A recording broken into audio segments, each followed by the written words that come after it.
It was a cold, damp evening on January 18th, 1993, in the quiet town of Dartford, UK, when tragedy struck. Claire Tiltman, a bright and cheerful 16-year-old, left her home on Woodward Terrace to visit her friend Victoria. It was just another evening, a short walk down the London road that Claire had made many times before. But that evening would be different. As Claire made her way towards Greenhive, something sinister lurked in the shadows. Witnesses later reported seeing a man in a light-colored jacket walking down the road at around the same time. No one knew it yet, but Claire's life was about to be violently and tragically taken. As she continued her walk, a man approached her. Without warning, he attacked. The details of what happened next are unclear, but Claire's life was stolen in an instant. She was brutally stabbed several times with a large knife. The man left her lying in a cold, deserted spot on the side of the road, vulnerable and alone. Meanwhile, Michael Godfrey and his colleague Ron were driving down the same road. They had no idea that they were about to encounter a scene that would change their lives forever.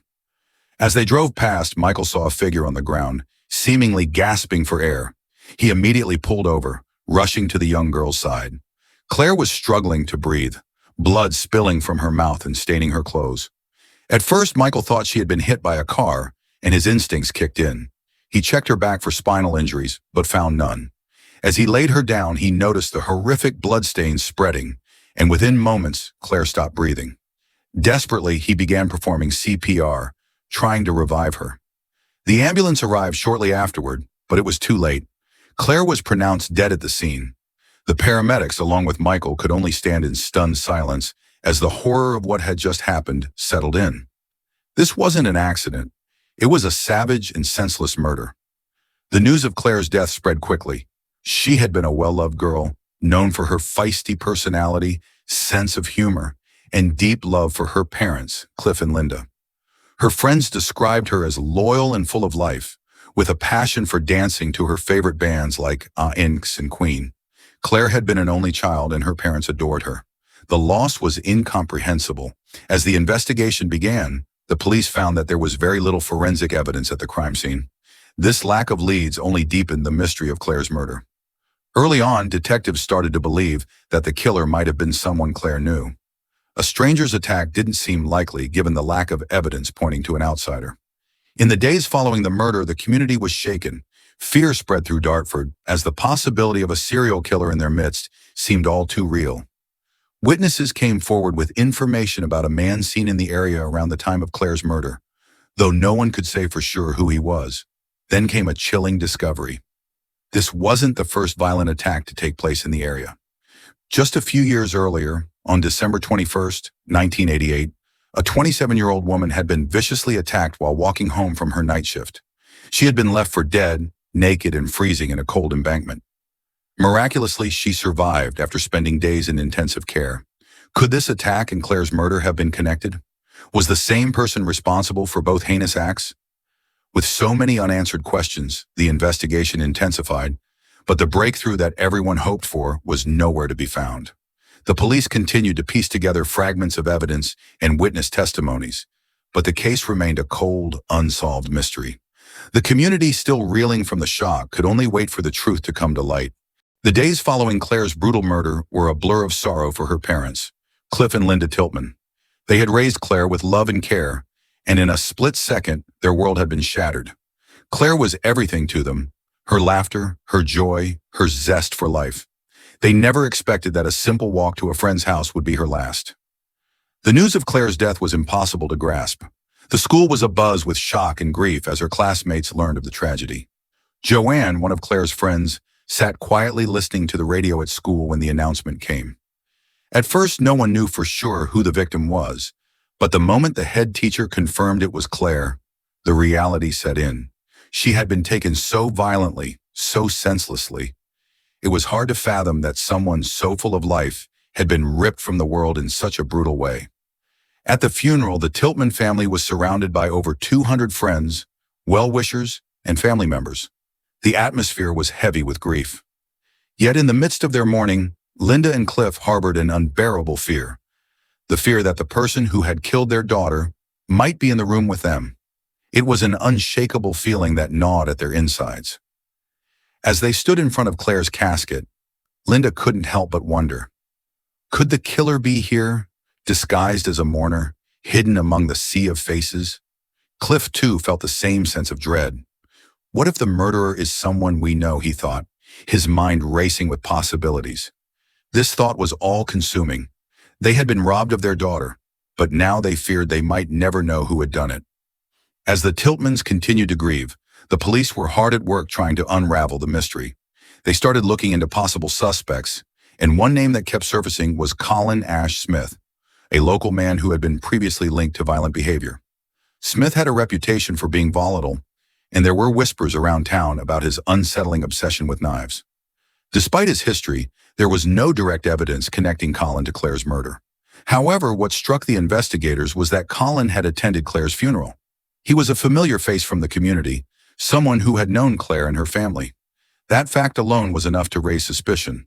The possibility that the murderer might have been in the very room where Claire's family mourned her was terrifying. Colin's behavior in the aftermath of the murder raised further red flags.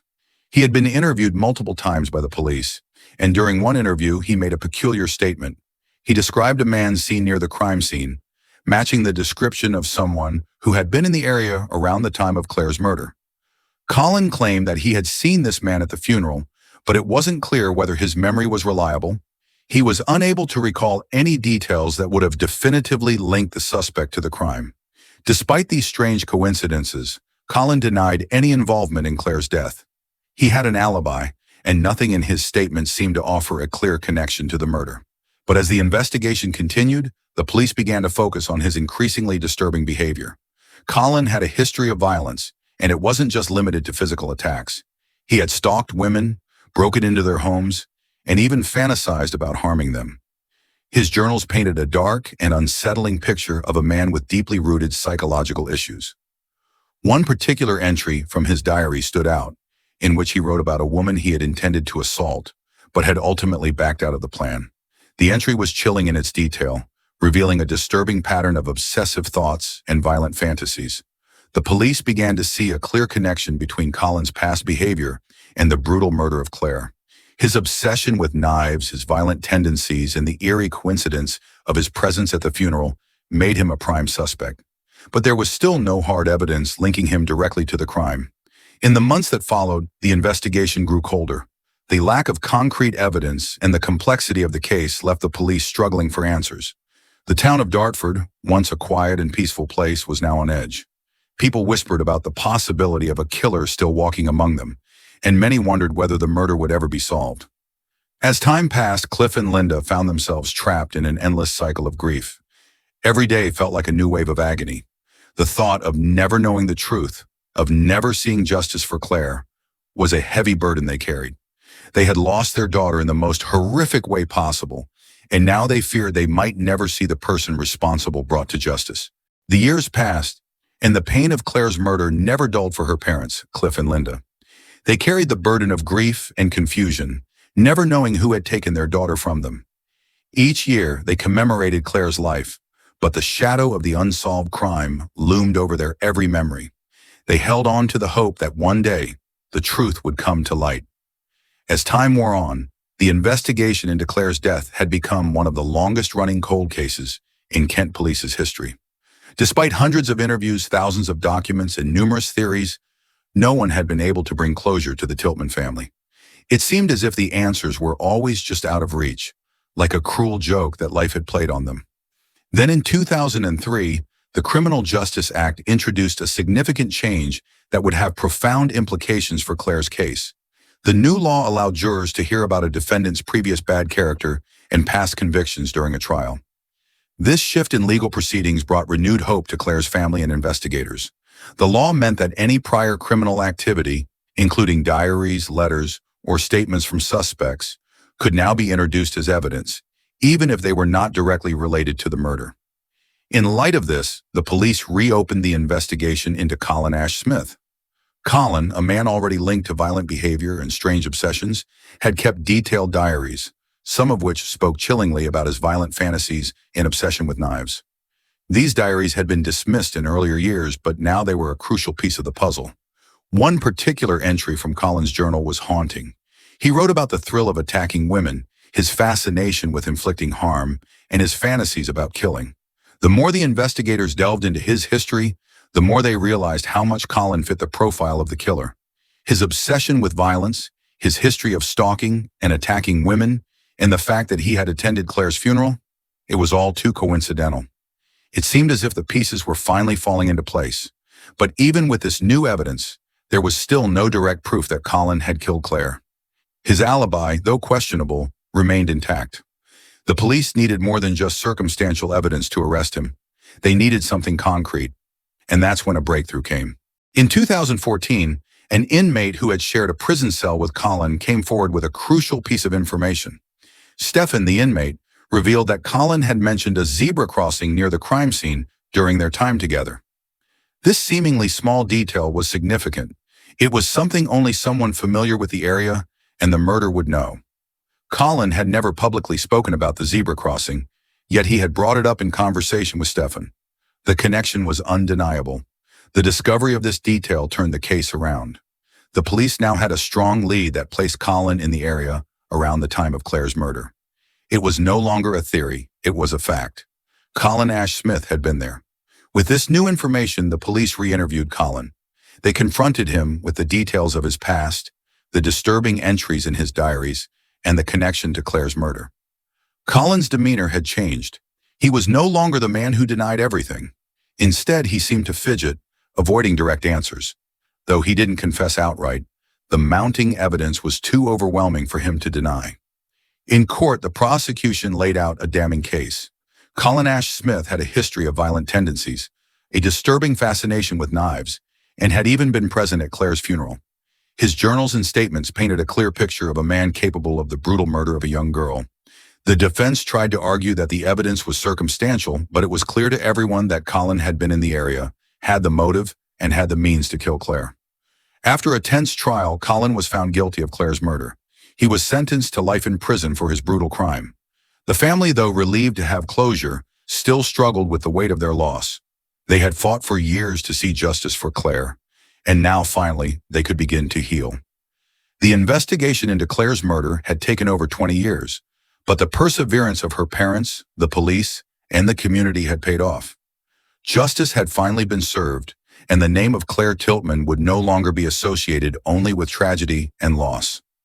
It would now be remembered for the strength of the people who refused to let her story be forgotten. Cliff and Linda, despite the pain of losing their daughter, felt a small sense of peace knowing that the person who had stolen her life was behind bars. Their fight for justice had not been in vain.